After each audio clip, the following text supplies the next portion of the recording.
ಹೆಂಗ ಒಂದ್ ಎಕ್ಸಾಮ್ ಬರ್ದೆ ಅಂತ ರಿಲೀಫ್ ಆಗಿ ಈಚೆ ಬಂದಿದ ತಕ್ಷಣ ಮನೆಯಿಂದ ಕಾಲ್ ಬಂತ. ಅವ್ರು ಹೇಳಿದ್ ಕೇಳಿ ನನಗೆ ಜೀವನೇ ಹೋದಂಗಾಯ್ತು.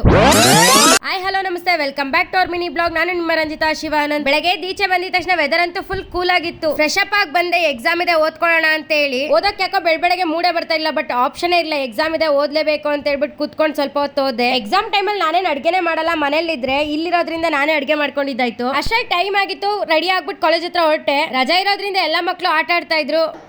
ಎಷ್ಟನೇ ಕ್ಲಾಸ್ ನೀವೆಲ್ಲ? M3. ಆಮೇಲೆ ಥರ್ಡಾ? ತುಂಬಾ ಥ್ಯಾಂಕ್ಸ್.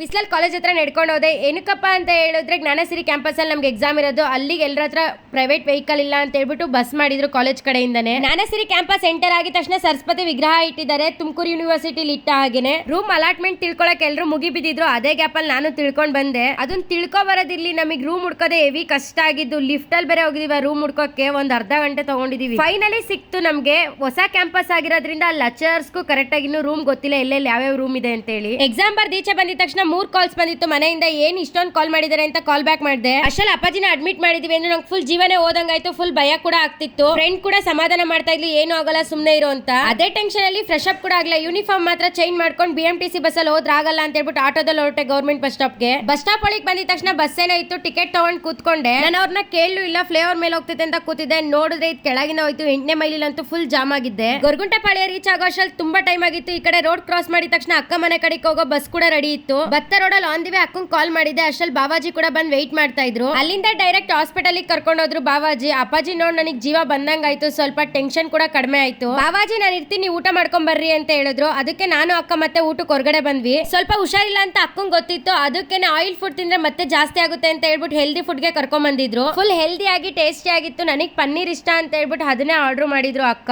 ಊಟ ಮಾಡ್ಕೊಂಡು ಹಾಸ್ಪಿಟಲ್ ಹತ್ರ ಬಂದ್ವಿ. ಅಕ್ಕ ಮತ್ತೆ ಬಾವಾಜಿ ಮನೆಗೆ ಹೊರಟ್ರು. ಇಲ್ಲಿ ಬ್ಲಾಂಕೆಟ್ ಎಲ್ಲ ಮನೆಯಿಂದ ತರಂಗಿಲ್ಲ, ಅವರೇ ಕೊಡ್ತಾರೆ. ಬೆಳಿಗ್ಗೆ ಹಾಕೊಳ್ಳೋ ಬಟ್ಟೆ ಟವಲ್ ಎಲ್ಲ ಆಲ್ರೆಡಿ ತಂದಿಟ್ಟಿದ್ರು. ಕಷ್ಟ ಬರುತ್ತೆ, ಪ್ರಾಬ್ಲಮ್ ಬರುತ್ತೆ ಅಂತ ಯಾವತ್ತೂ ದಯವಿಟ್ಟು ಯಾರು ಕುಗ್ಬೇಡಿ. ಯಾಕಂದ್ರೆ ಕಷ್ಟ ಮತ್ತೆ ಪ್ರಾಬ್ಲಮ್ ಬಂದಾಗೆ ನಮ್ ಸಾಮರ್ಥ್ಯ ಏನು ಅಂತ ಗೊತ್ತಾಗೋದು. ಅವಾಗೆ ನಾವ್ ಎಲ್ಲದನ್ನು ಫೇಸ್ ಮಾಡಕ್ಕಾಗೋದು.